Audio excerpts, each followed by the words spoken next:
Good morning students. അപ്പോൾ നമ്മൾ പുതിയ ചാപ്റ്റർ ആയിട്ടുള്ള മ്യൂച്വൽ ഫണ്ടിലേക്ക് കടന്നിരിക്കുകയാണ്. അപ്പോൾ മ്യൂച്വൽ ഫണ്ട് എന്താണ് എന്ന് നിങ്ങൾക്ക് എല്ലാവർക്കും അറിയാം. അപ്പോൾ നമുക്കതിലുള്ള കൂടുതൽ കാര്യങ്ങൾ ഡിസ്കസ് ചെയ്യാം.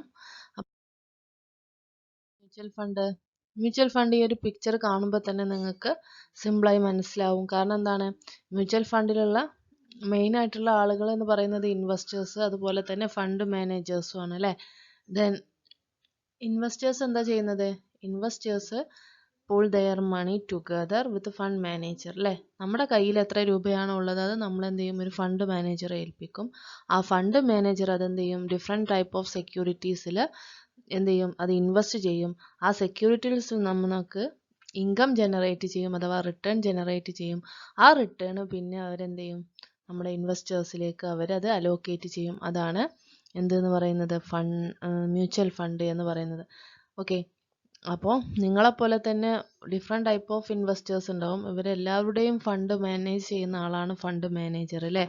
ആ ഇൻവെസ്റ്റ്മെൻറ്റ് എമൗണ്ട് മുഴുവനും അവരെന്ത് ചെയ്യും, ഡിഫറെൻറ്റ് ടൈപ്സ് ഓഫ് പോർട്ട്ഫോളിയോ അല്ലെങ്കിൽ ഡിഫറെൻറ്റ് ടൈപ്പ് ഓഫ് സെക്യൂരിറ്റീസിൽ ഇൻവെസ്റ്റ് ചെയ്തിട്ട് അതിൽ നിന്ന് കിട്ടുന്ന റിട്ടേൺ എന്ത് ചെയ്യും, അവർ നമുക്ക് അലോക്കേറ്റ് ചെയ്ത് തരും. അതിനെയാണ് നമ്മൾ എന്ത് പറയുന്നത്, മ്യൂച്വൽ ഫണ്ട് എന്ന് പറയുന്നത്. ഓക്കെ, അപ്പോൾ ഈ ഒരു ചാർട്ട് നോക്കിയാൽ തന്നെ നിങ്ങൾക്കത് കറക്റ്റായിട്ട് മനസ്സിലാവും. അപ്പോൾ ഇത് ഓർത്ത് വെക്കുക, investors pool their money together with fund manager, and fund manager choose securities to invest in, and the security will generate returns, and these returns will be allocated to the investors. Okay, history of mutual fund. എന്നാണ് mutual fund നമ്മുടെ ഇന്ത്യയിൽ originate ചെയ്തത്, അല്ലെങ്കിൽ എന്താണ് അതിൻ്റെ history എന്നാണ് നോക്കാൻ പോകുന്നത്. ഓക്കെ, മെയിനായിട്ട് നമ്മുടെ ഹിസ്റ്ററി പറയുന്നത് 4 ഡിസ്റ്റിങ്സ് ആയിട്ടുള്ള ഫേസസിലൂടെയാണ് നമ്മുടെ മ്യൂച്വൽ ഫണ്ട് കടന്നു പോകുന്നത്, അതിൻ്റെ വളർച്ച എന്ന് പറയുന്നത്. ദെൻ അത് സ്റ്റാർട്ട് ചെയ്തത് 1963-ലാണ്. 1963 എങ്ങനെയാണ്, with the formation of unit trust of India. UTI ആണ് നമ്മുടെ മ്യൂച്വൽ ഫണ്ടിന് ഇന്ത്യയിൽ തുടക്കം കുറിച്ചത്. ഗവൺമെൻറ് ഓഫ് ഇന്ത്യയും അതുപോലെ തന്നെ റിസർവ് ബാങ്ക് ഓഫ് ഇന്ത്യയും കൂടി ഒരുമിച്ച് ചേർന്ന് എസ്റ്റാബ്ലിഷ് ചെയ്ത UTIയിലൂടെയാണ് നമ്മുടെ മ്യൂച്വൽ ഫണ്ടിൻ്റെ തുടക്കം എന്ന് പറയുന്നത്.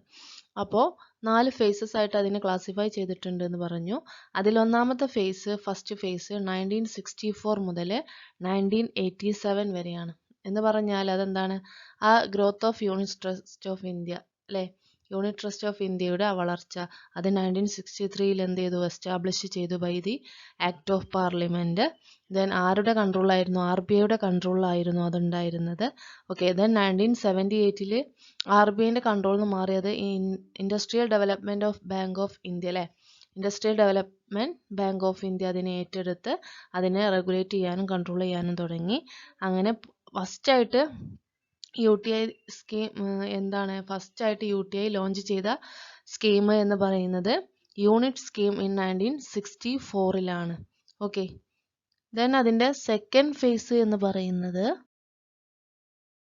1987 to 1993 ആണ്. അതായത് the entry of public sector fund. Okay, public sector ഫണ്ടും കൂടെ നമ്മുടെ മ്യൂച്വൽ ഫണ്ടിലേക്ക് എത്തിയപ്പോൾ അതിന് സെക്കൻഡ് ഫേസ് എന്ന് പറയും. കാരണം ഈ യൂണിറ്റ് ട്രസ്റ്റ് ഓഫ് ഇന്ത്യ അല്ലാതെ പുതുതായിട്ട് എന്ത് ചെയ്തു, ഗവൺമെൻറ് അല്ലെങ്കിൽ പബ്ലിക് സെക്ടർ എൻ്റർപ്രൈസസ് എന്ത് ചെയ്തു, ഈ ഒരു മ്യൂച്വൽ ഫണ്ട് സ്കീമിലേക്ക് കടന്നു.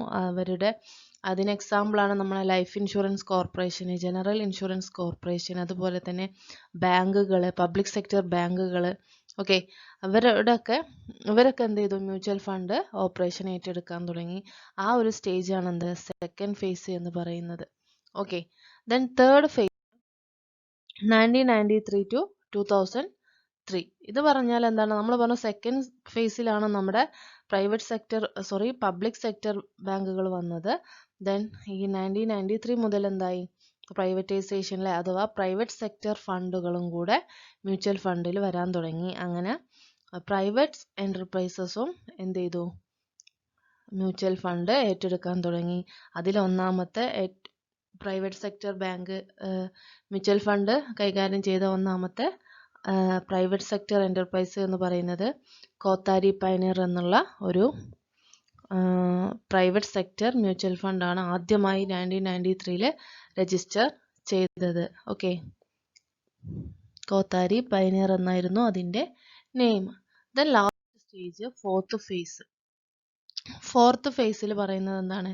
ഇപ്പോൾ ഉള്ള ഈ 2003 മുതലുള്ള കാര്യങ്ങൾ, സിൻസ് ഫെബ്രുവരി 2003 മുതലുള്ള കാര്യങ്ങൾ എന്ന് പറഞ്ഞാൽ എന്താണ്? UTIനെ 2 entity ആയി മാറി. 1963 എന്തായത്? 2 സെപ്പറേറ്റ് entity ആയി മാറി. ഒന്ന് പ്രത്യേകമായിട്ട് മ്യൂച്വൽ ഫണ്ട് കൈകാര്യം ചെയ്യാൻ വേണ്ടി മാത്രമുള്ളതാക്കി അതിൽ മാത്രം കോൺസെൻട്രേറ്റ് ചെയ്തു. അതാണ് ഇപ്പോൾ തുടർന്നുകൊണ്ടിരിക്കുന്നത്. ഓക്കെ, ഫണ്ട് റെഗുലേറ്റ് ചെയ്യാനും അതിൻ്റെ ഗവൺമെൻറ്റിൻ്റെ റെഗുലേഷനും കാര്യങ്ങളൊക്കെ അതിൽ വന്നു. അപ്പോൾ ഇത്രയും 4 സ്റ്റേജുകളാണ് നമുക്ക് ഹിസ്റ്ററിയിൽ പറയാനുള്ളത്.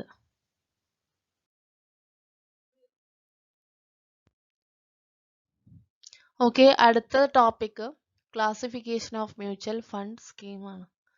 അപ്പോൾ different types of mutual fund ഉണ്ട്, ഒരുപാടുണ്ട്, പലതരത്തിലുള്ള സ്കീമുകളുണ്ട്. അപ്പോൾ അതെല്ലാം കൂടെ ഞാൻ ഒന്ന് ലിസ്റ്റ് ചെയ്തിട്ടുണ്ട്, നിങ്ങൾ നോക്കുക. ഇതിൽ നമ്മൾ എക്സ്പ്ലെയിൻ ചെയ്യുന്നത് ഇതെല്ലാം കൂടെ നമുക്ക് എക്സ്പ്ലെയിൻ ചെയ്യാനുള്ള സമയമില്ല. അപ്പോൾ നിങ്ങൾ എന്ത് ചെയ്യുക, അപ്പോൾ ഇതിൽ എല്ലാം ഒന്ന് അറിഞ്ഞു വെക്കുക എന്താണ് എന്നുള്ളത്. ഓക്കെ, അപ്പോൾ ഇനി ഞാനിതിൽ എക്സ്പ്ലെയിൻ ചെയ്യാത്തതുണ്ടെങ്കിൽ നിങ്ങളൊന്ന് റെഫർ ചെയ്തിട്ട് ഒന്ന് നോക്കി വെക്കുക കേട്ടോ. അറ്റ്ലീസ്റ്റ് എന്താണ് എന്നുള്ളതൊന്ന് ജസ്റ്റ് ഒന്ന് നോക്കി വെക്കുക. കാരണം ഒരുപാടുണ്ട്, ഒരു 10-20 ഉണ്ട് ഇത്. അപ്പോൾ അതിൽ പെട്ടത് മെയിനായിട്ടുള്ളത് ഫസ്റ്റ് കൊടുത്തിട്ടുണ്ട് കേട്ടോ. അതായത് open end fund, closed end fund, interval fund, growth fund, income fund, balanced fund, stock mutual fund, bond fund, money market fund, international fund, tax saving scheme. Tax saving സ്കീമിൽ പെട്ടത് തന്നെയാണ് നമ്മളെ ഇക്വിറ്റി ലിങ്ക്ഡ് സേവിങ് സ്കീം എന്ന് പറയുന്നത്. Okay, അപ്പം അങ്ങനെ ഈ different types of mutual fund സ്കീമുകളുണ്ട്. നമുക്ക് ഓരോന്നും ഇമ്പോർട്ടൻ്റ് ആയിട്ടുള്ളത് ഏതൊക്കെയാ നോക്കാം.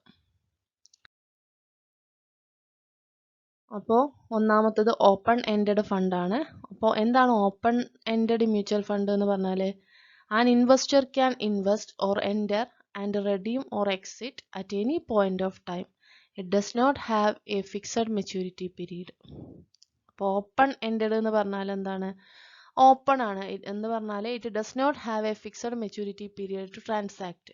നമുക്ക് എപ്പോൾ വേണമെങ്കിലും വാങ്ങാം, എപ്പോൾ വേണമെങ്കിലും വിൽക്കാം. ഒരു സ്പെസിഫൈഡ് ആയിട്ടുള്ള ഒരു പീരീഡ് ഇല്ലാത്ത, ഒരു ഫിക്സഡ് മെച്യൂരിറ്റി ഇല്ലാത്ത ടൈപ്പ് ഓഫ് മ്യൂച്വൽ ഫണ്ട് സ്കീമിനെയാണ് നമ്മൾ ഓപ്പൺ എൻഡഡ് മ്യൂച്വൽ ഫണ്ട് എന്ന് പറയുന്നത്.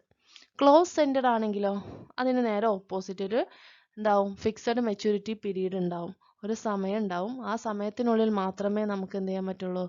അതിലേക്ക് എൻ്റർ ചെയ്യാനോ അല്ലെങ്കിൽ ആ ഒരു ഫണ്ട് റെഡീം ചെയ്യാനോ പറ്റുന്നുള്ളൂ. അതായത് ഇനീഷ്യൽ പീരീഡ് അതിന് പറയുന്നതാ, നമ്മൾ എന്താ പറയുക, ഇൻവെസ്റ്റ് ചെയ്യുന്ന ആ ഒരു പീരീഡിന് പറയുന്ന പേരാണ് ന്യൂ ഫണ്ട് ഓഫർ അല്ലെങ്കിൽ NFO പീരീഡ് എന്നുള്ളത്. ഓക്കെ, അപ്പോൾ ഒരു നിശ്ചിത പീരീഡ് ഉണ്ടെങ്കിൽ അത് ക്ലോസ് എൻഡഡ് ഫണ്ടും, നിശ്ചിത പീരീഡ് ഇല്ല എങ്കിൽ അത് ഓപ്പൺ എൻഡഡ് ഫണ്ടും ആയിരിക്കും.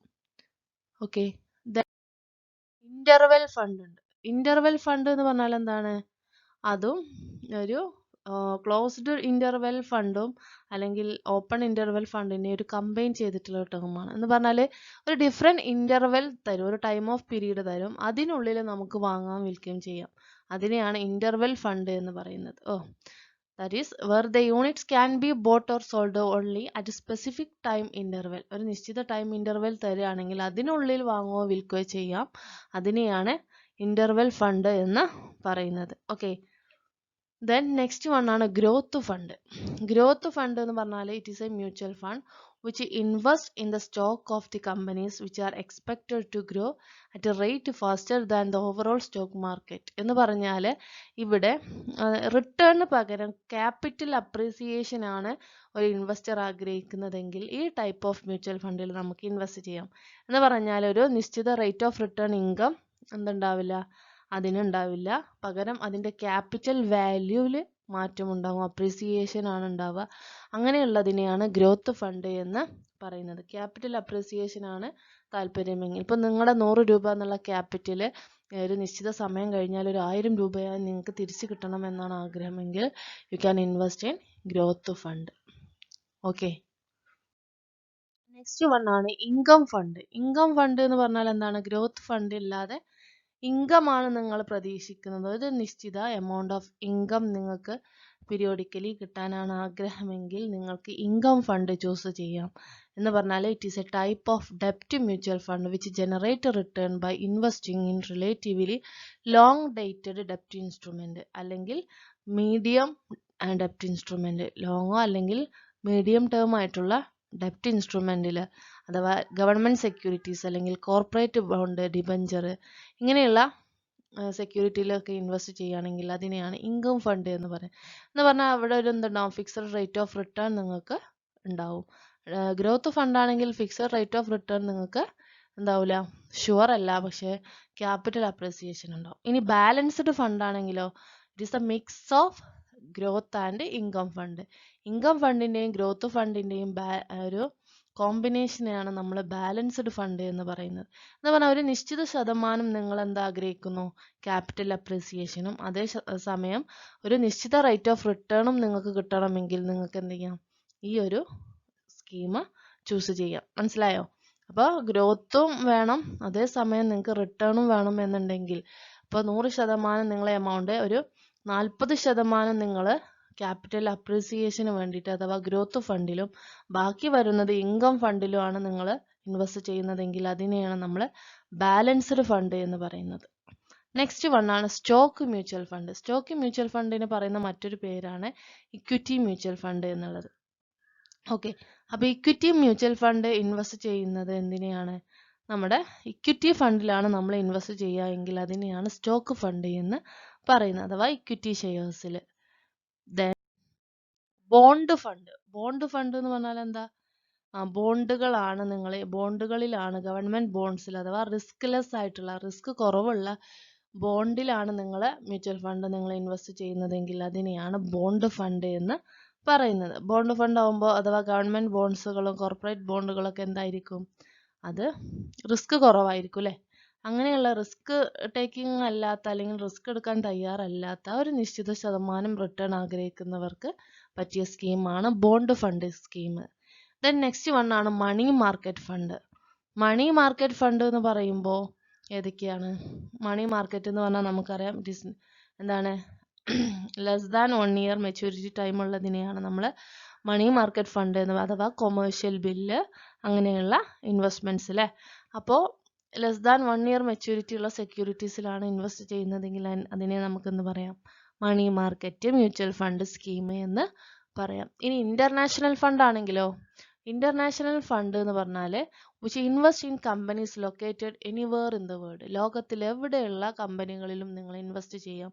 അങ്ങനെ ബൗണ്ടർലെസ് ആയിട്ടുള്ള ട്രാൻസാക്ഷൻ ആണ്, ബൈയിങ്ങും സെല്ലിംഗ് ആണ് നടത്തുന്നതെങ്കിൽ അതിനെയാണ് ഇന്റർനാഷണൽ ഫണ്ട് എന്ന് പറയുന്നത്. ഓക്കെ, അപ്പോൾ ഇനിയുണ്ട് ഒരുപാട് സ്കീമുകളുണ്ട്. നമുക്ക് ടാക്സ് സേവിങ് സ്കീം ഉണ്ട്. ടാക്സ് സേവിങ് സ്കീം എന്ന് പറയുമ്പോൾ എന്താണ്, ഇൻകം ടാക്സ് ആക്ട് പ്രകാരം നമുക്ക് ഡിഡക്ഷൻ കിട്ടുന്ന അല്ലെങ്കിൽ എക്സംപ്റ്റഡ് ആയിട്ടുള്ള മ്യൂച്വൽ ഫണ്ടിലാണ് ഇൻവെസ്റ്റ് ചെയ്യുന്നതെങ്കിൽ അതിനെ ടാക്സ് സേവിങ് സ്കീം എന്ന് പറയും. അതിൽ പെട്ട ഒന്നാണ് equity linked saving scheme. Equity linked saving scheme അല്ലെങ്കിൽ ELSS എന്ന് പറയും അതിന്. അതുപോലെ തന്നെ ഇൻഡെക്സ് സ്കീം ഉണ്ട്, small cap, mid cap, large cap, sectoral fund ഉണ്ട്. അങ്ങനെ ഒരുപാട് ഫണ്ടുകളുണ്ട്. അപ്പോൾ ഇതിൽ ഏറ്റവും ഇമ്പോർട്ടൻ്റ് ആയിട്ടുള്ളതാണ് ഞാനിവിടെ ഡിസ്കസ് ചെയ്തത്. ഇനി നിങ്ങൾക്ക് എന്ത് ചെയ്യാം, ബാക്കിയുള്ള ഫണ്ടുകൾ നിങ്ങൾ ജസ്റ്റ് ഒന്ന് റെഫർ ചെയ്ത് നോക്കുക, എന്താണെന്ന് മാത്രം ഒന്ന് അറിഞ്ഞിരിക്കുക. Okay, thank you.